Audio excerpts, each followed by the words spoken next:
Malawi Brief. Tikulandire nomvera pamene tikhalenso tikupasirani Lawyer Kamangira amene akupitiriza kuwunikira Malawi za mmene ntchito zakatangale zimayendera. Takhalani pomwepo. Or most of the times, corruption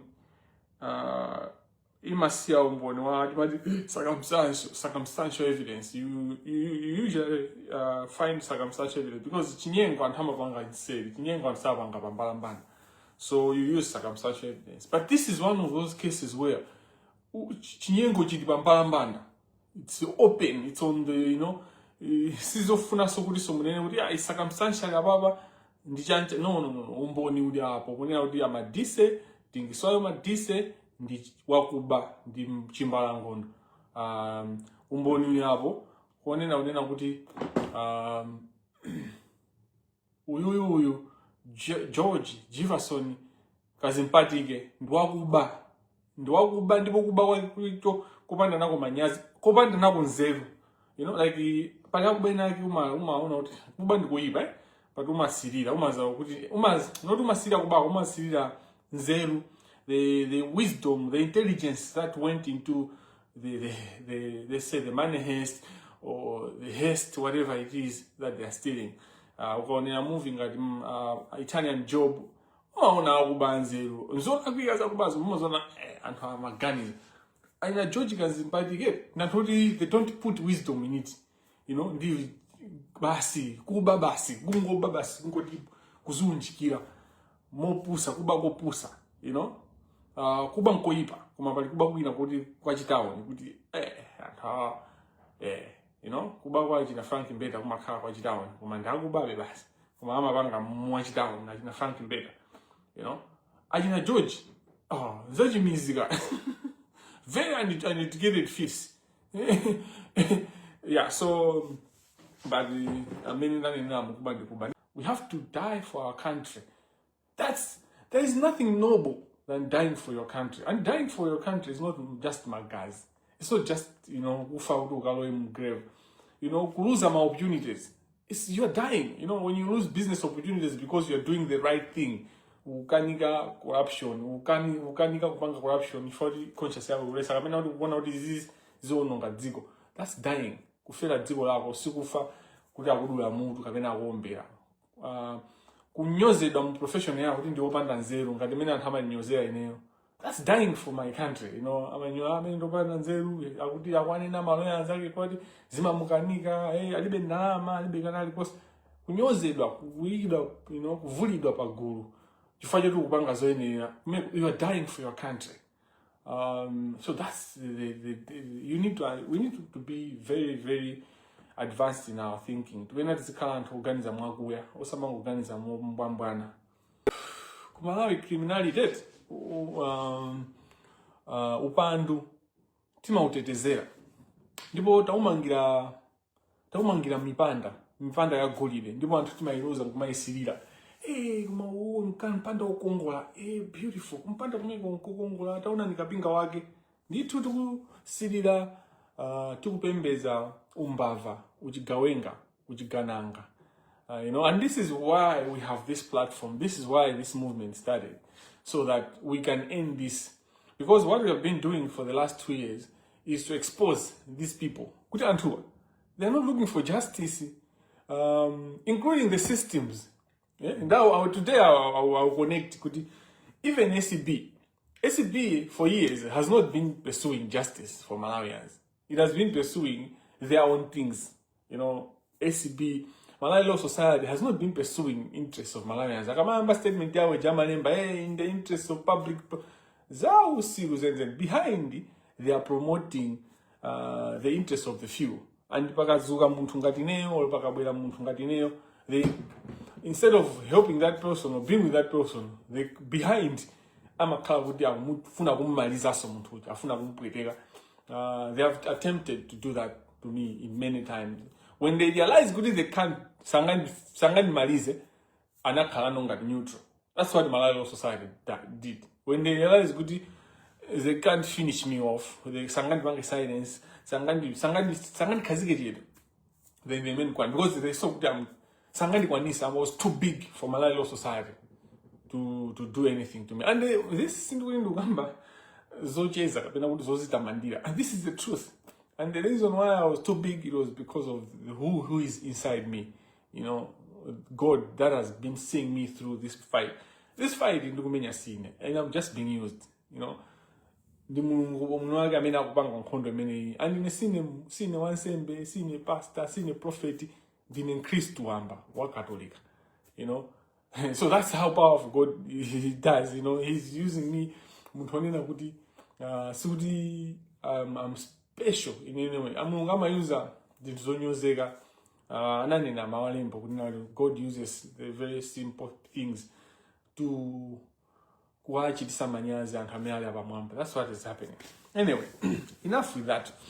But it's important for kuda ntumuziziyo kunena kuti izi zamasewera ndipo chifukwa iniyo anthu amene Mungu satira Malawi ambiri simukuziwa how important this fight is, how powerful we are at this moment as Malawians in terms of changing the judiciary.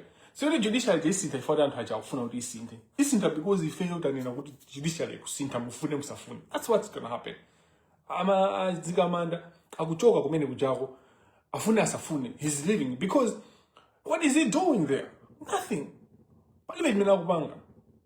He's not only stupid, he's corrupt, and he has allowed corruption to melamizo Adzikamanda. Chikopa acho omwe chakusudi fata kufuna koma because ndichigawenga chimene ife tatopa Amalawi atopa nacho kuti yayi ine what I'm doing is to tell you kuti munthu witu ndichigawenga achikopa ndichigawenga kuposa chigawenga chimene chimayima kundilande kufuna kumbaya munthu mmodzi. He's more dangerous than chigawenga chimene chimayima kuntandire kuti chimbaye munthu. I'm telling you, ine ndikusimikizana Malawi kunena kuti achikopa love more po chikopa is more dangerous ndopya kwambiri kuposa na chipanti kapena kuti Jack Bandawe. I'm telling you from deep down in my and this is a revelation that if you start digging zimene ndikuzani zinzona anthu ngati achina madise ndi anthu opya kuposa zigawenga zimene uonera kuti tazimanga zili kundende kuposa achina na ngati ndani anthu amene anamangidwa ndi achina Africa Sambalaja. Those people they're just pawns.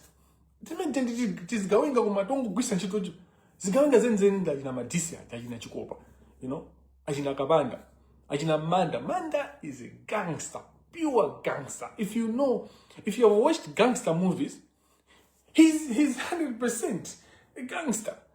And he doesn't even hide it. He takes even pride in being a gangster. You know, he takes pride in being again, man. When you look at Antu Ngarajina Wapona Kita, Antu Ngarajina Edgar Kajere, Edgar is evil. Total, pure evil. Not two ways about it. Satana win. Edgar Kajere, if you want to find out about how bad Edgar is evil, like so evil. Behind that smile, that guy is so evil.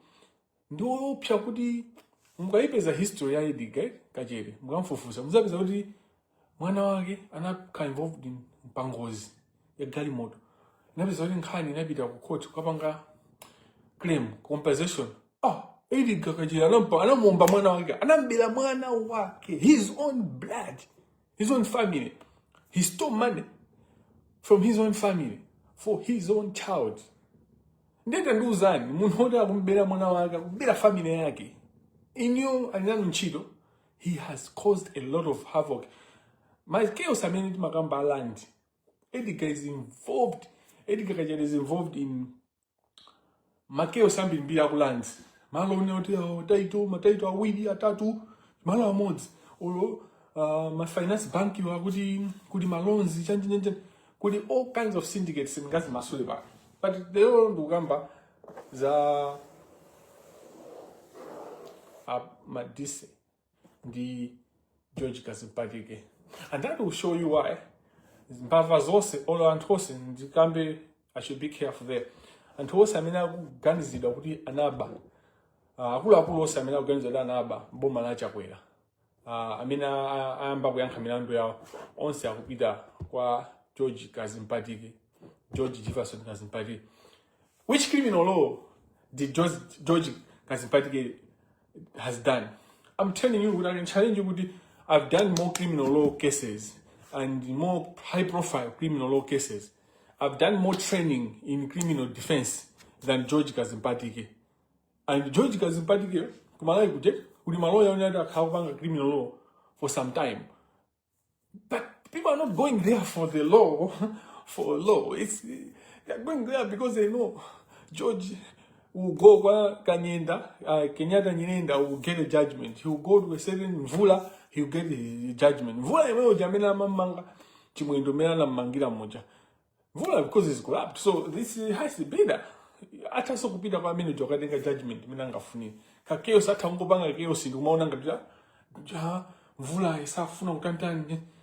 They are together. Even in Zoma bita wakadenga civil, wakadenga injunction, kwa Nyirenda. This is a car with either they are together. Oh, the other issue is not.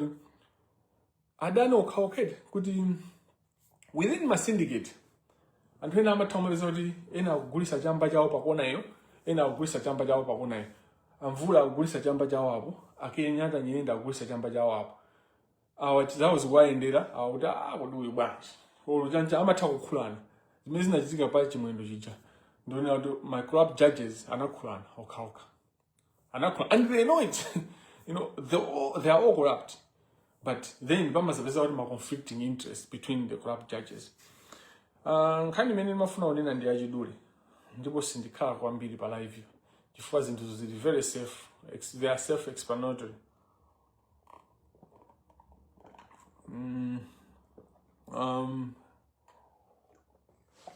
Yes, Oyimba. So George Kazimpatike wabanga zambiri kunzuzu. And zambiri za mabanga ni Madise ka. Madise was kunzuzu. Madise anali kunzuzu. And kunzuzu asana joga kunzuzu. Actually, amagana ujoga akumpanga transfer at Judicial kudapita blanta. Amajoga even mabita blanta kumayindira kumapito. Mabita be kunzuzu. Kunzuzu go wabira antu manyumba ambiri mbili. Like he has the judge ni muntu onina kuti ukaona kuti wethe yake judge of the high court ndama zake zinabangira zimezi wabira antu amasiye pali ma stories ukamva kunzuzu kuja you are like kumalawi kunoko kodi anthu amene mmazunira kuti niyo ndino anzeru, you have integrity. Where are you in Malawi? Why do you allow zimene zikuchitika kumalawi kuja inu anthu integrity umazi ine abusa akuti iniyo mwati azibusa wake uti umene mukupanga. Ine ndi mtumiki wa Mulungu, utumiki wake uti umene mukupanga. Because you can't allow my widows kumakhala safa, kumapanga safa, kumadandaula, kumazuzika amene akuzuzikira anthu over anthu amphamvu ngati achina Madise, anthu amphamvu ngati achina Chikopa, anthu amphamvu ngati achina Kapanda, anthu amphamvu ngati achina Nzikamanda. So you see, Nzikamanda anagwira kuntchito kunzuzu, Achikopa anagwira ntchito kunzuzu, Akapanda anagwira ntchito kunzuzu. Amadisi ndamene ali ngati omalizira kuti mu imene iyi amene agwira ntchito kunzuzu. For my judge amene ali kunzuzu panopa ukaona achina ndi ma judge are clean. Nifake achina Kondowe ajana cheka kumcheka ana longosola zinthu. Justice Kondowe, because saji bwana andi usikoyamba Justice Kondowe kutambasula criminality mu judgment. There are a number of cases. I remember 5 years ago we had a training with legal aid lawyers in Salima, and there was a case that came out. I think Chris Nzanga Kolezi, my classmate, a lawyer, Chris Kolezi, shared a judgment by Justice Kondowe. I think that shows how he unpacked criminality, the cartel, in other regards, not in the corruption, legal system, commando legal profession, but kumakala police kuja, mupolisi muja, muli ma criminal, mupolisi muja, a police commando zigawenga. zimenezo zilipo ndipo katero yaji na chikopa imaliza so system yake imweyo kuame kucha kulima criminals. There are criminals that are so, I mean, like people in the office, people in uniform, men in service who are criminals, who are all they are doing there and the criminality. Mpaka nakafika all top magenos are they control their criminality here. The men is really good judiciary, kuti you have chief justice, deputy chief justice, dima judge of supreme, kena kwa high court, kena kwa magistrate court, kateo. So aba bangana protect and ama bangana promote. They put each other in positions of influence and ama bangana designate and ama bangana kondeledo and hotelo. They know that watu ngawudi tenda. So ama sank mwina abu ino atatu aigabo awili ao mercenary. Choncho, that's how they run the system. So police kulismenezo, ku army kulismenezo, kuchanchan koseko. So in one of the judgments which we shared 5 years ago, ku Sigerege, when we did training in the legal aid lawyers, time chief wa legal aid, anali masajankaga ujan, dinzanga.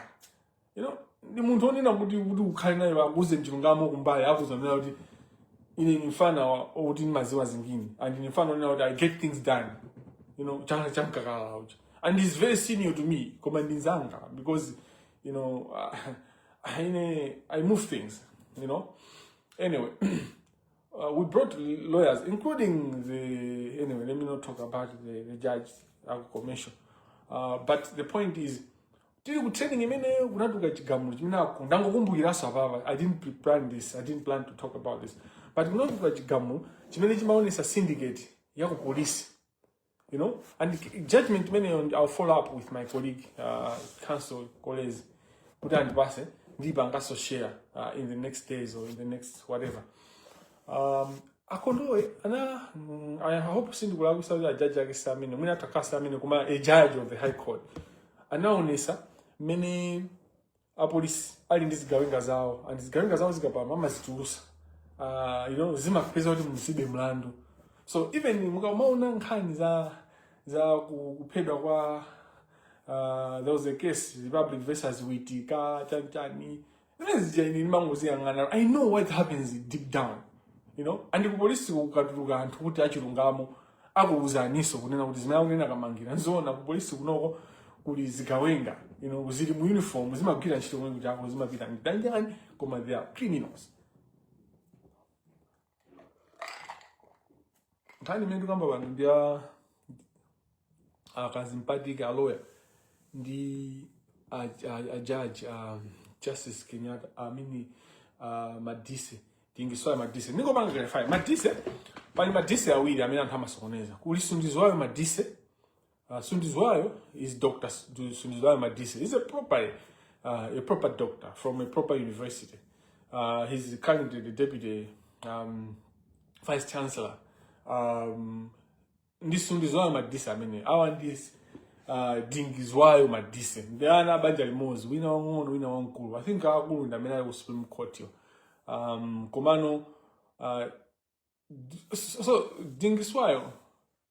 Now this is real. Dingizwayo Ndobanda Nzero. He's not sharp. He's not intelligent. Even when you look at his judgments, he's so dull. Sundizwayo Madise. He's okay. He's okay. You know, he's sharp. He's sharp. Kuma largely he's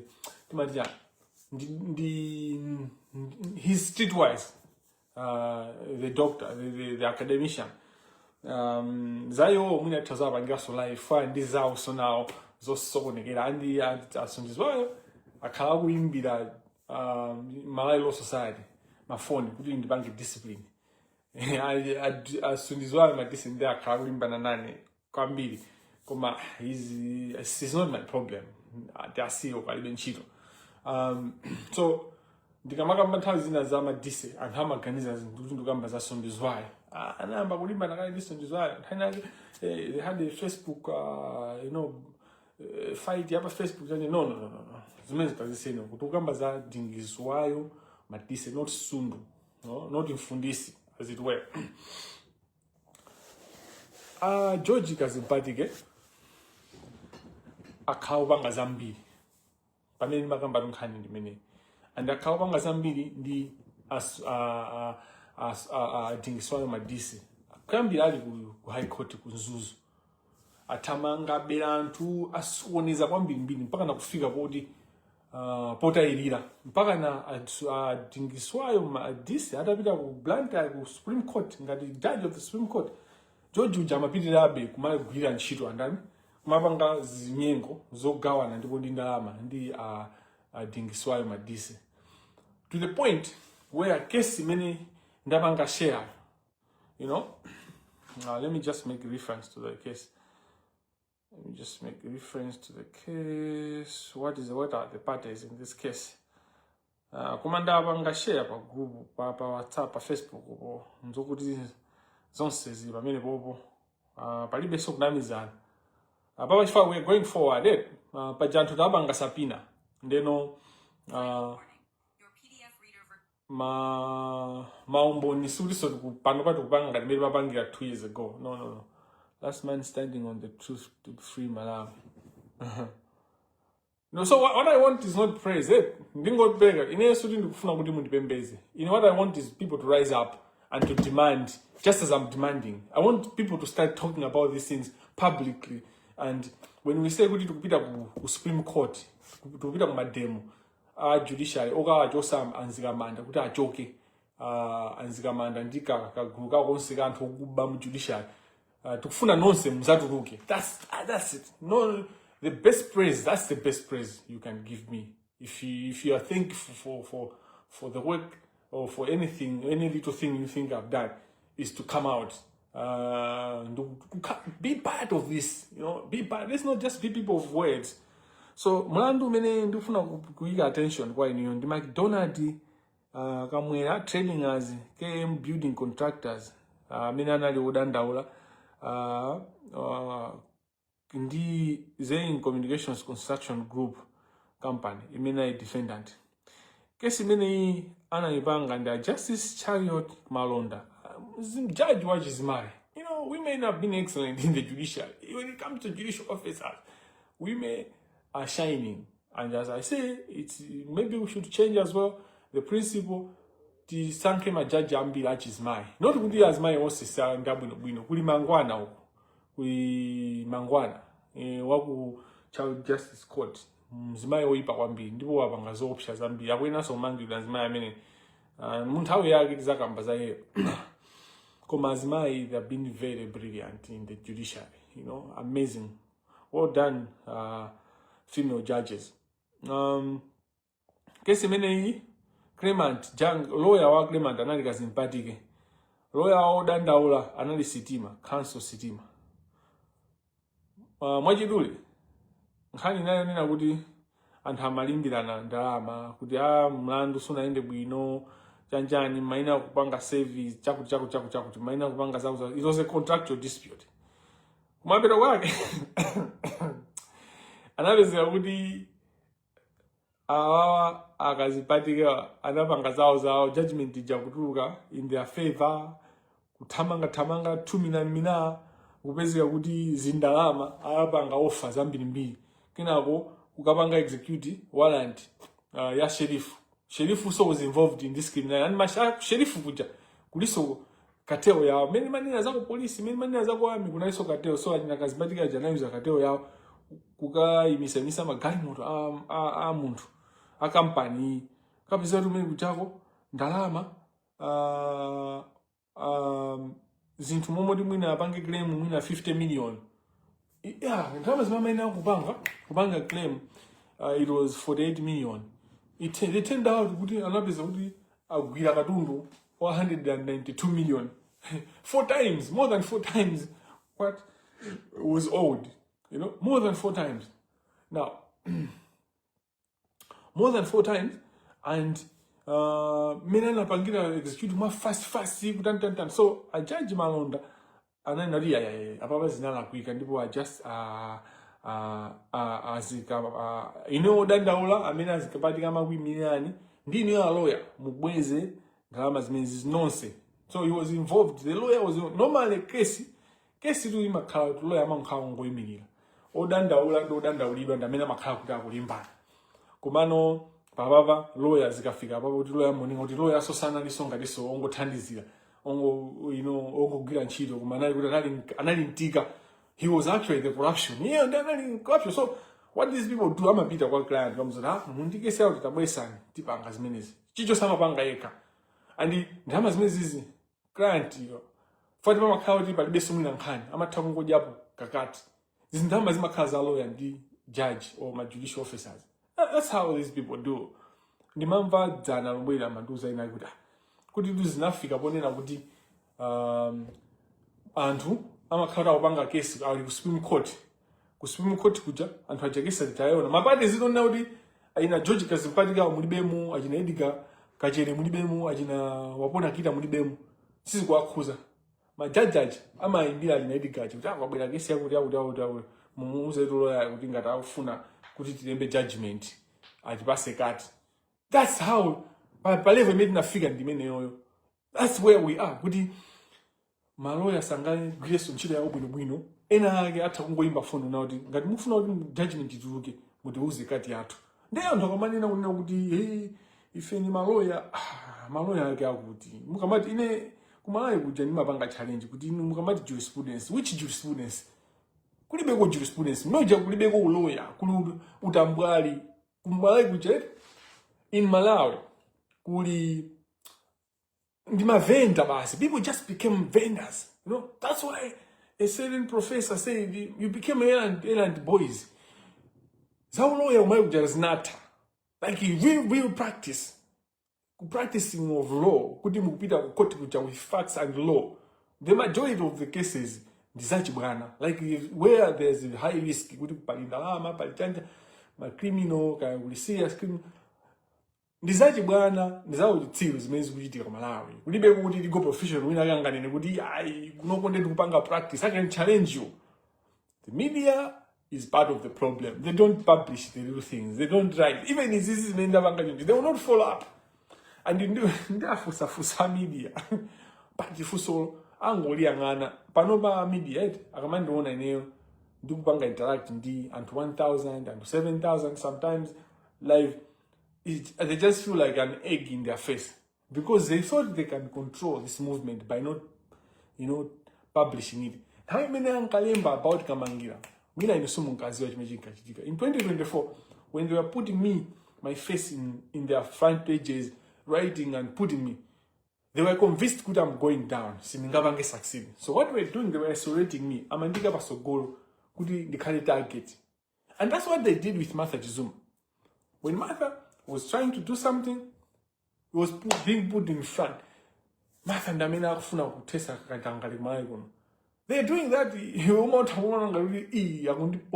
No, they're trying to expose you so that all the forces, they should come on target and finish you off. That's what we're doing. So when they saw the forces that are supposed to finish him off, that's when they stopped publishing. That's when they stopped following up little issues. That's when they stopped kupanga zenzen. I don't know our DBB. I can't manda. Anam yang kwananda ajina gangara. So ajina again manda ajina gangara. They've been dealing for a long time. My filling station gambling including other people. At DBB. Sankida Maudinda. Ma Milandu gambling. They spoke and they agreed. No, let's finish Kamangi. That's why the case was restarted. They didn't know what I had. They had no idea. And they did not know what I had secured the evidence.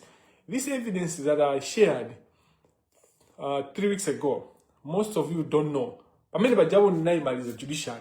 Judiciary is gone. In terms of corrupt judiciary, it is gone. And I finished it off 3 weeks ago when I released Kalata, Imena Fia, and I Chief Justice. Pamene nabanga release Kalata imene amana law society ana alembea Chief Justice kuti kini manda afia na danda ola kuti zilipati kukuza ku zachisawa zimana banga kini manda zokuza ndalama za William mfana wa South Africa ana mangidwa ocha so muzona zintu zimene zili connected. Corruption image yayo money laundering imene imene imankuza ndani Felix Tamblas. That's why ndikunena kuti APM, if you want to move that country even a step forward, you can't have Tamblas ngati otolera Msonkho, wankulu otolera Msonkho. Sizingatheke. Chifukwa Tamblas is a proven money launderer. And all he's doing ku MIA kuja ndikubela ndalama azibale ake, azinzake, iyeyo ndi zigawenga zake, ndikuopseza anthu. That's what Felix knows.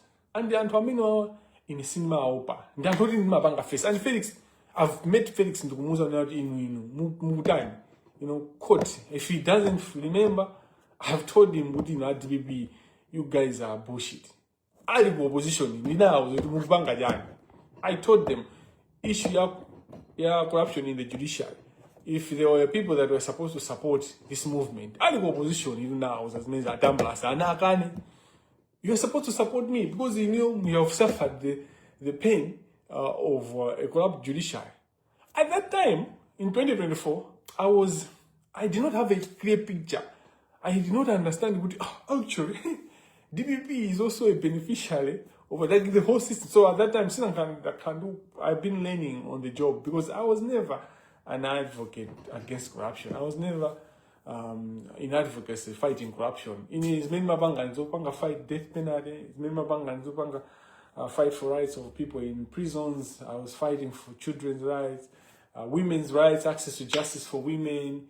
I think Mukumbu Girazaku Nchinji, I represented the lady with the child, with a 2-week-old baby, 1-week-old baby, Amana Mangiba, Ndimwana Mana Ugona Musero, only 1 week old.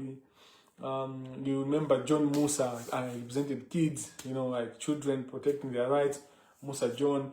You remember, I can give you a lot of examples of people that, I was representing. That's the work that I was doing. So by the time 2024,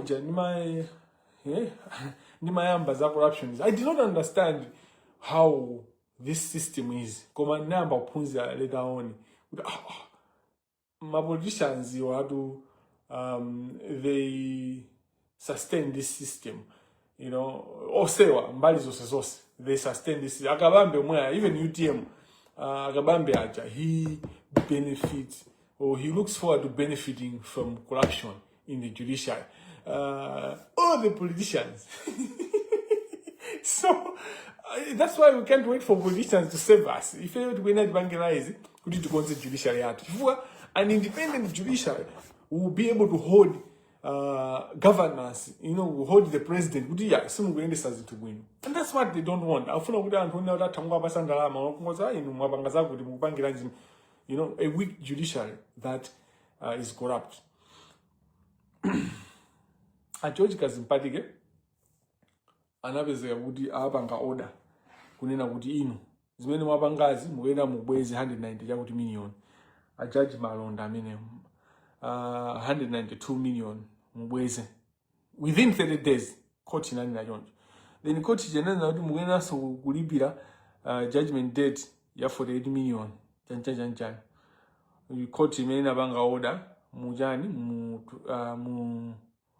2022. So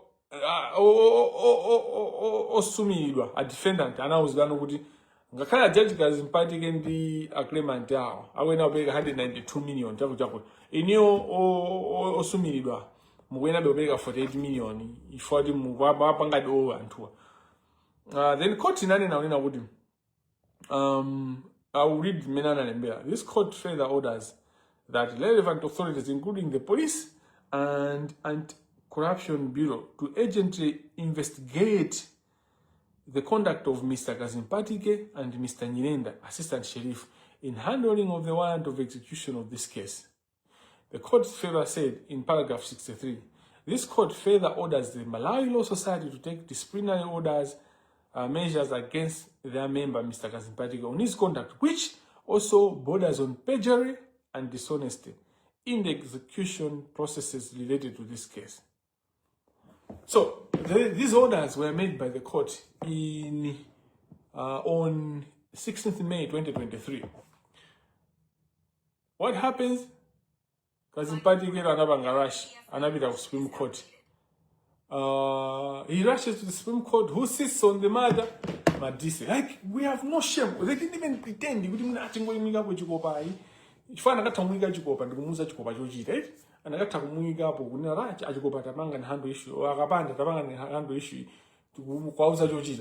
Or even I got to Muiga judge one cousin, or decided to go up to Gomano. When I sent a damage is that I said, Avasi the Bo, Magesi, Tangan Tanzan, would have Candic and Jackson. I will Candic relief. It's not a Takujidiga. Come I need to. Madise need to sat on that case, or head that case. He was the court that head that case, and another is what order.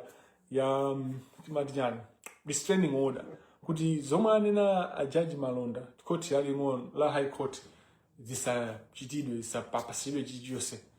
And then in Asso, and then in Misaso, Malawi Society, who does some pangi, some disciplinary, cousin party. And then in Misaso, SCB, who does some fufuze cousin party. This will until the matters within 10 days, all the parties should come. That was 2023. Today, the 2026. Find out could the case many people. Now, Kani ingo kuone sani umboni uone ganimaso umboni ogwirika how the legal profession is in tatters. Katangale wamina mizu. It's all of the day. Because a high profile case like that, a case that was reported in Manyuzi analemba and agone sani Manyuzi zimezina lembedo.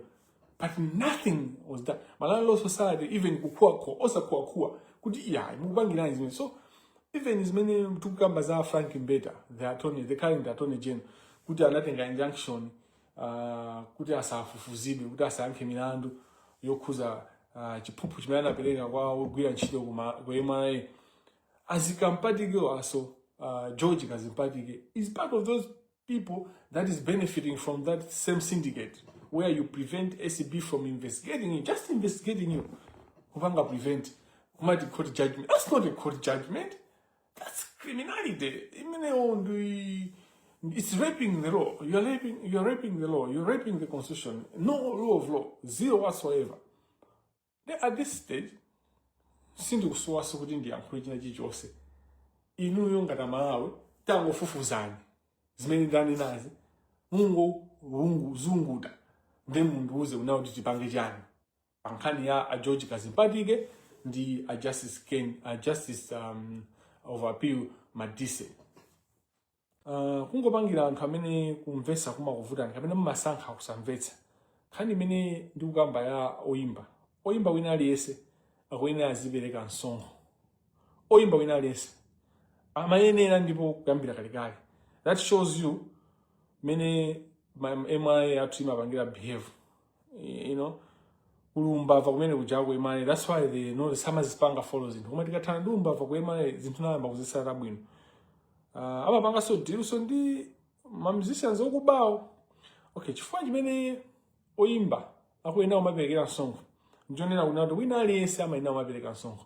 Msonkho ukapanga eni munthu ngati ukupeza phindu pa chilichonse chimene ukupanga. Umayenera kuti pa phindu lija uzilipira Msonkho. Chifukwa phindu lija umayenda munsewu. Munsewu udi wapanga boma, imayenera kupanga boma. Umakhala unaphunzira mwina school ya primary.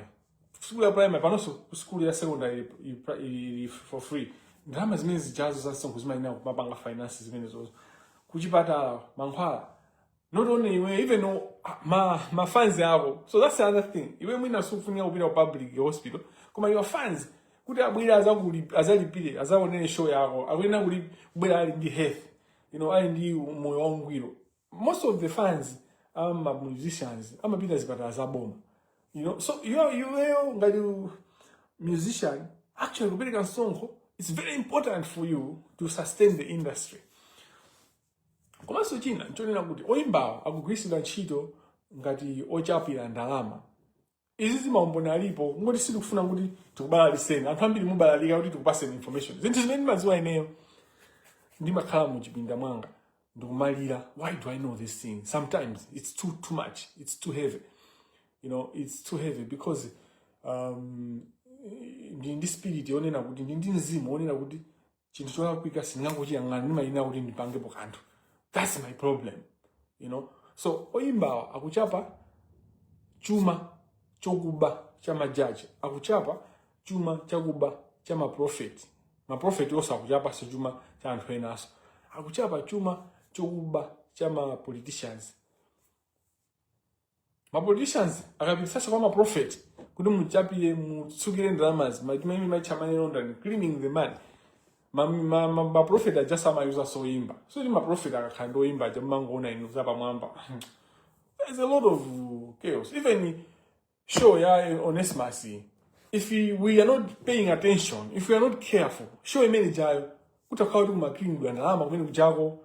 You know, siku lina ndiza kuuzani za lawyer wina ndi mwana wache how they are cleaning money for criminals. Tilegeze pompo.